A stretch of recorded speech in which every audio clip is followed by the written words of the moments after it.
Hello and welcome. My name is Magda Han. I'm the research assistant for Ebug. So this session today is aimed at teachers, TAs, school nurses, and anyone else who's interested in reducing infections among children at school. So this is going to be a bit of a crash course on Ebug with some practical demonstrations thrown in for good measure. So first of all, what is Ebug? So Ebug is a health education resource. We cater for ages 4 to 18, and we teach about microbes, antibiotic resistance, the spread, treatment, and prevention of infection. So we were first established in 2006 by the Health Protection Agency. We're now operated by Public Health England. So Ebug is also now translated into 24 different languages. We're used all over Europe and really all over the world. So from the US to Saudi Arabia and India as well.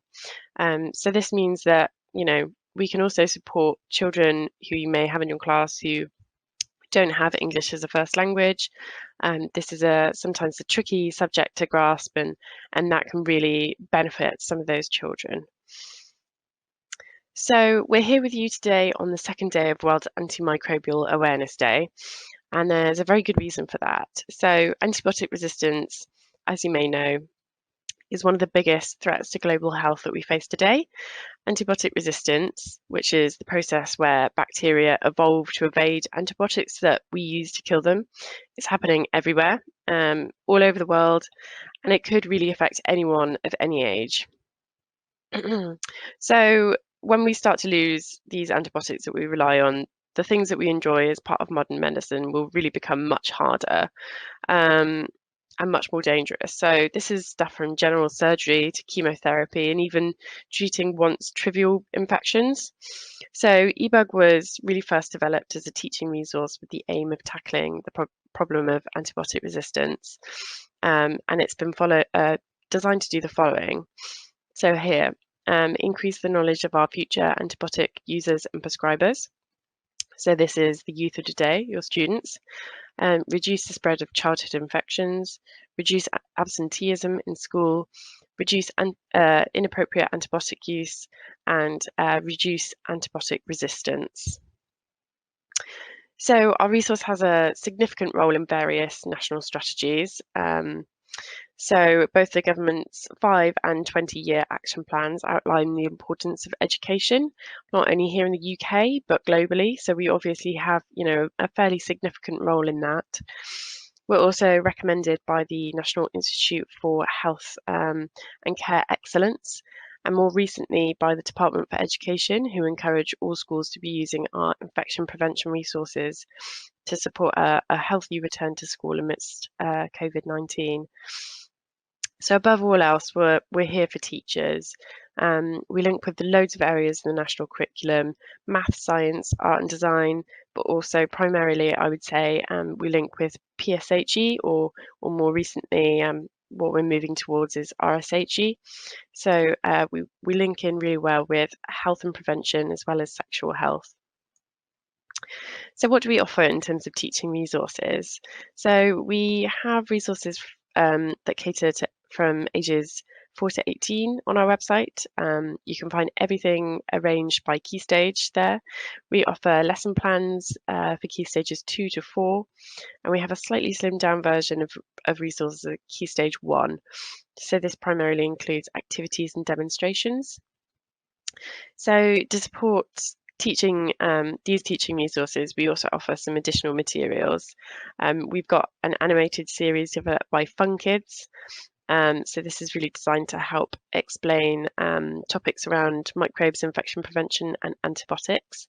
And for older children, we have our debate kits.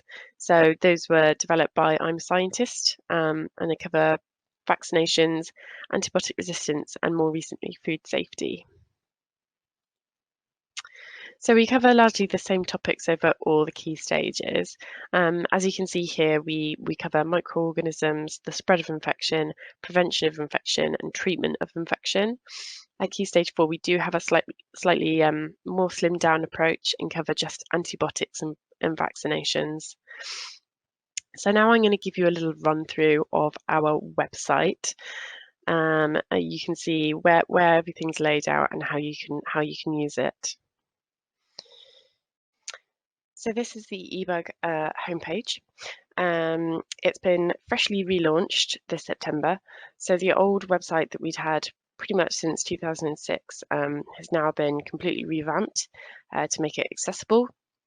So this means that the website can now be accessed and used by people of all abilities. The new site is also much easier to navigate, which is a really good plus. So here on the website, on the homepage, sorry, you can see educator resources, training resources, and community resources. So inside our community resources, we've got our Beat the Bugs course, which is for adults, families, and those with learning difficulties. We also have the Antibiotic Guardian Youth Badge, which has been developed for youth groups and after-school clubs. Down here, we can see some tags. So you can select whatever you're interested in, and it will show you a list of resources that link with that. Here, for example, if you click on a curriculum tag, it'll list all of the relevant lessons within that, as you can see here. So right down at the bottom of the page, you can see our Ebug newsletter. It's a quarterly newsletter, so you can either view the current newsletter here, or you can sign up to receive this on a quarterly basis. So let's have a little look at the educator resources. So here you can see it's all broken up into Key Stage 1, Key Stage 2, Key Stage 3, and Key Stage 4. We'll take a look at Key Stage 3. So this is the Key Stage 3 homepage. Here you can see you can download the entire pack with all of the lessons, or you can have a look at the individual lessons. If you want to filter, if you're particularly interested in the spread of infection, for example, you can click that and it'll show you this. So we'll view this hand hygiene lesson. So here it gives you a little bit of kind of background information, some tags, a little bit of information about the lesson, and then this is how you will run the lesson, what the learning objectives are, any equipment, curriculum. Here you can download the full pack again. This is the full pack for hand hygiene.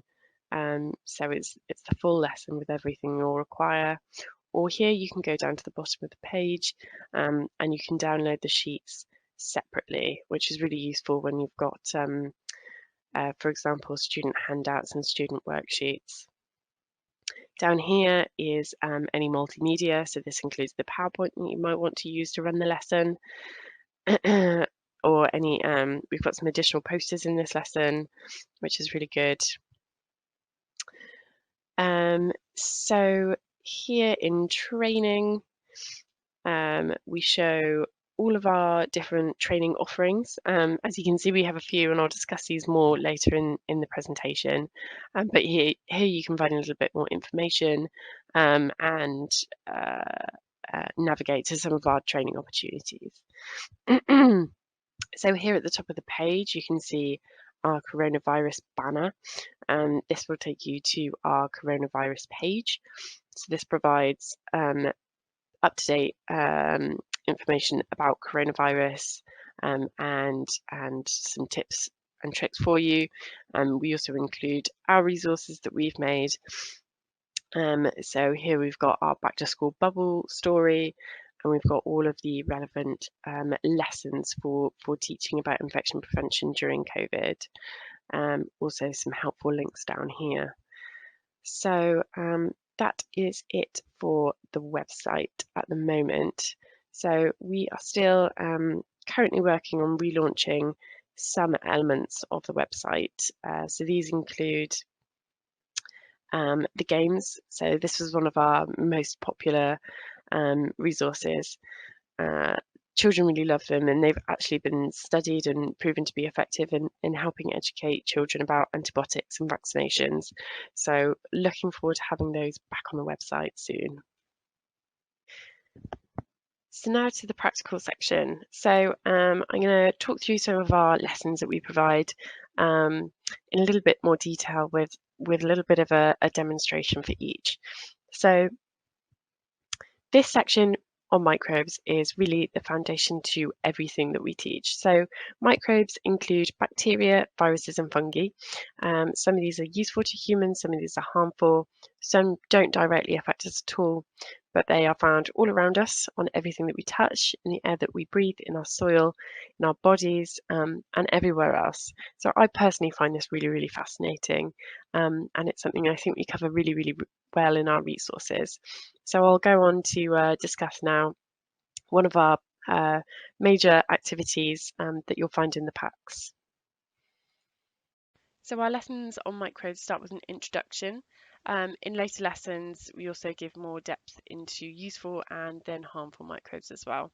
So for the introduction to microbes, we aim to teach children that there are three main microbes: bacteria, viruses, and fungi. So we also want to explain where these are found and what these look like. So we realise that this can be quite a challenging concept for younger children to picture in their heads and grasp. So at Key Stage 1 and Key Stage 2, we use a really fun modelling activity to explore their different shapes. So all you'll need is a small amount of Play-Doh. And we've got some reference images on the Ebug website, which you can download, print out, and kind of use in the classroom as a reference. And then really, it's it's an exploration of creativity. So children can either use the reference pictures to make a known microbe, or they can, make up their own weird and wonderful microbe and explain it to the class. It's really just a good way of producing a discussion around these things, and it's really fun and engaging for the children. So here I've just made some example microbes. Got a nice E. coli over here, some viruses in the middle. So you can really, take this activity as far as you want. So for older students, we have a card game. So this is a Top Trumps-esque card game. You play it exactly as you would Top Trumps, but it has, instead of anything else, it has microbes. So this is a really good way, again, of engaging students in kind of a discussion around these things. So on the card, you can see some stats there, but also a little bit of information about the microbe, its role in the world. So yeah, it's a really good way of engaging students with that. So we have a paper copy that's available in the pack, which you can print out. But we are also working on relaunching the online version that we have. So that's kind of more of a single player game, but it's still really effective, and students really, really like that. Or we've got these professionally printed copies. And if you ever want a copy of these, you can email the Ebug inbox, and I can liaise with you and get some of those sent out to you for free. So that is that. So on to hand washing. Hand washing is really the number one action every one of us can take against germ spreading. So our lessons on hand hygiene are really designed to explain the why as well as the how. So we offer lessons at Key Stage 1, Key Stage 2 and Key Stage 3. And we can take a little closer look at some of the activities now.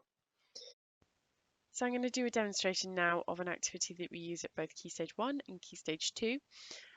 It's a demonstration that's really designed to teach students that microbes on our hands are invisible. So by touching other people and things around us, we may be transferring these invisible microbes, these bacteria and viruses, from our hands to other people, and potentially making them ill. So to do this experiment, teachers will need a small bottle of UV gel. So this stuff is really cheap to get online. It also goes a long way. I think we've had this bottle in the unit for probably about 5 years. So really a tiny amount goes a very long way. You'll also need a UV torch. They can also be procured very easily online. And if you are not able to get any of these resources, we could also suggest you using glitter instead of the glow gel, because as we know, that stuff really gets everywhere. It doesn't have the same effect showing the invisible nature of the microbes, but it is good at reflecting how far these microbes can travel around an area, such as a classroom. So first off, you want to get some glow gel and encourage your students to get some on their hands. Not too much, because if you put too much on, you can't see any definition between where the gel is and where it isn't. So it kind of sometimes looks like there's nothing on your hand. But if I just show you here with some gel on my hand, you can see quite clearly where I've put that. So the version in the packs, we do recommend, we have in the past recommended that children put some gel on their hands and then shake hands with their friends, their peers in their class. And this will then show the gel being spread amongst the children. However, obviously with new COVID restrictions, we wouldn't recommend this. I would recommend you take into account the guidance at your own school, and we would suggest maybe adapting this activity to have children touching objects around the classroom, all within guidance. You can still do this activity successfully. So yeah, you can then use the torch to find wherever the glow gel may have spread. So here on this stapler, you can see that's covered in microbes. And this will then go on to a hand washing exercise. So the hand washing exercise is designed to test how effective it is to wash hands in different conditions.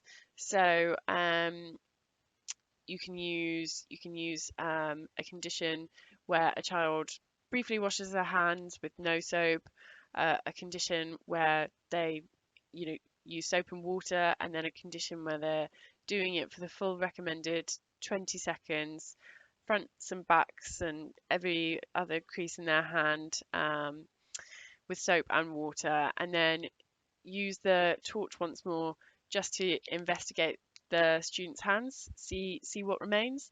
And from this, you can discuss with the class what they think was effective, what wasn't.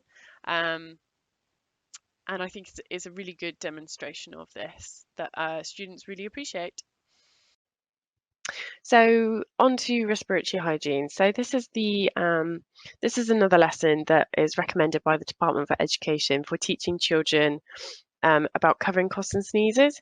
So sneezes are germ spreading machines. A sneeze can travel up to 100 miles an hour, and it can also reach a distance of 8 meters. A cough isn't much better. It can still reach up to 6 meters. So for this reason, we advocate for good respiratory hygiene. And as we all know, the catchphrase, catch it, bin it, kill it. So that's really what we're trying to teach children here. So what we use is the Snot gun. So this is one of our most popular lessons with both teachers and students. It's really interactive. It's a bit of a laugh, and it's a really good depiction of some of these disgusting sneeze facts. So let's take a little look at that in action. So this is a video of our old colleague Roshanara. She's demonstrating the Snot gun at a training event that we've given. So here you can see how the runway is set up. So you've got a couple of tables end to end like this, and you'll start the activity by asking the students to write their name either on this piece of paper or on a sticky note, and to place this somewhere along the runway where they think that the sneeze will land.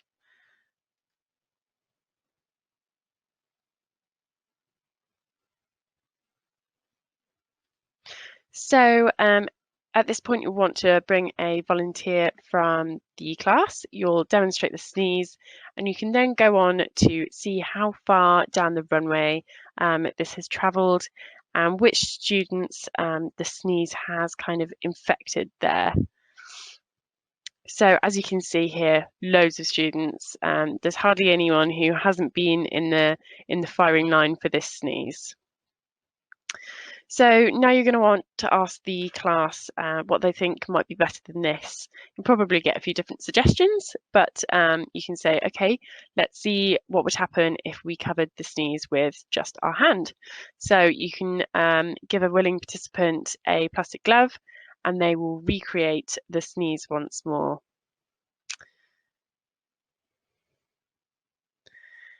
So as you can see here, the sneeze hasn't travelled so far. But you know, it's all over that individual's hands. If they were to go, you know, play with a friend, shake their hand, use a doorknob, that sneeze is going to travel everywhere. So obviously this isn't the best solution. At this point, you can ask the class again, what do they think would be better than this? So hopefully someone will suggest using a tissue. At this point, you can bring up another volunteer, give them a tissue, and again, recreate the sneeze.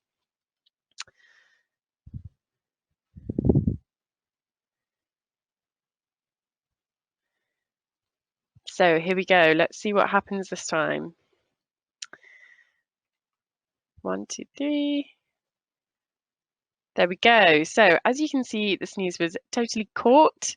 It's not travelled any further than the tissue. It's not on her hand, and that tissue can now be disposed of. So this is really a demonstration of catch it, bin it, kill it. So as I've said, this is a really popular activity. The kids love it, the teachers love it. It's really good for getting involved and engaged. And it's a really good visualization of this idea of catch it, bin it, kill it.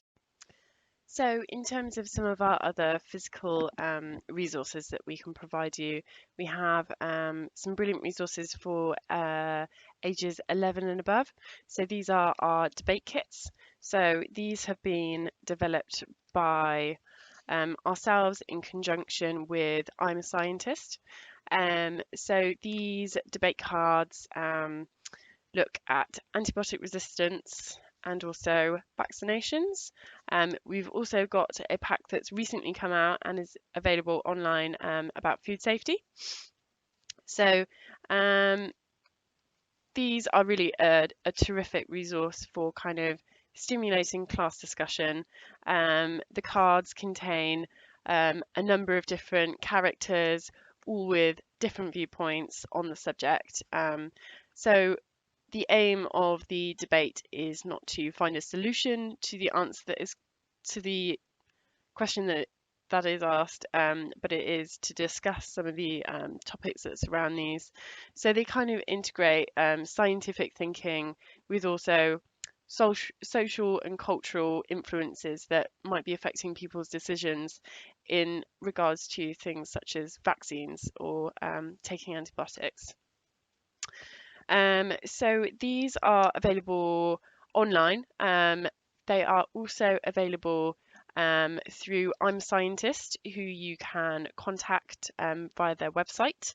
They will be able to send you some packs. I believe they are free if you are ordering the Ebug pack, so the antibiotic resistance, the vaccination, and the food safety pack. So those should be free. So another major provision that we've made for teachers is our free e-learning course. This is delivered through FutureLearn. So the course is really designed to give a full introduction to Ebug and all of the topics that kind of are involved in Ebug. So the course is broken into 3 weeks. It can be completed in more or less time. And as I said, it covers all the Ebug topics, but it uses helpful videos, activities, and there's some interaction along the way as well. So to date, this course has had almost 3,000 learners. Feedback during the first 6 months has been absolutely amazing. So in the first 6 months, 94% of those surveyed say that they gained new skills and knowledge, and 96% reported that the course either met or exceeded expectations. So that's really, really positive feedback. We now have a new course which we have helped to launch. So this is less Ebug specific. It's this one here, preventing and managing infections in childcare and preschool. So the topics that are covered are microbes, how they are spread in an early year setting. It also looks at simple ways of preventing and stopping infections. We also explore the ways that you can protect children from infectious diseases, including proper use of antibiotics and vaccinations. So this course is really aimed at anyone who works with or cares for infants and young children under the age of 4. And this includes nursery nurses, daycare staff, childminders and carers, whereas the Ebug health educator training is really catering for any educator who teaches from Key Stage 1 right up to Key Stage 4. So for those more interested in a more involved type of learning, we also offer our famous Train the Trainer sessions.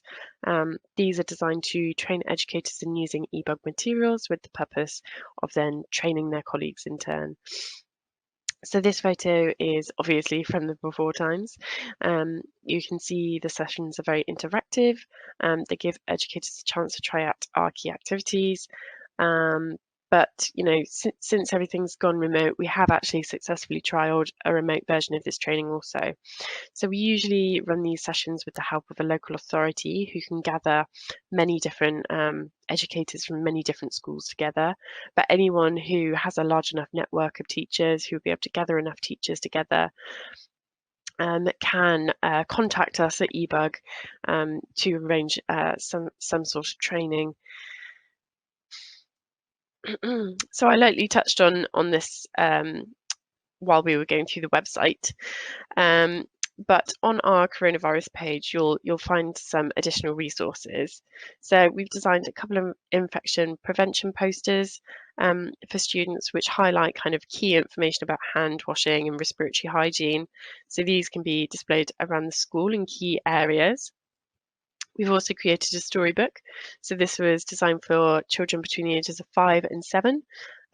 This book was designed to support children returning to school following the initial lockdown, and was developed with input from teachers, experts, parents, and even some children. And it's really designed to support good infection prevention practices, but also crucially to support children's well-being and to alleviate some of the anxiety that they might have about returning to school.